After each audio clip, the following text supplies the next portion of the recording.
Tony's very soon. The moon is up there, far away.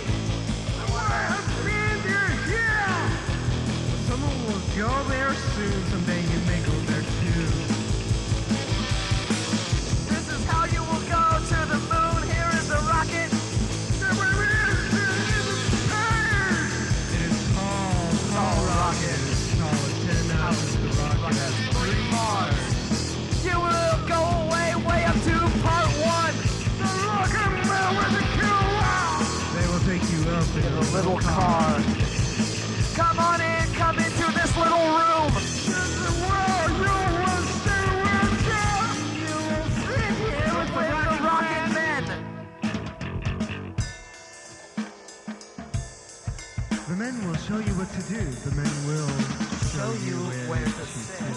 Hook on that belt. Hook it on tight. Get set to go.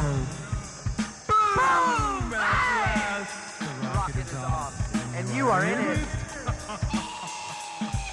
You feel the rocket shake. You feel the rocket push. Push! But you do not fall. From your seat. The seatbelt holds you tight. Now you would like to see where you are. You would like to look out. How can you do that? Is there some way to look out? Yeah, there's that way. Turn on the TV. Now you can see where you are.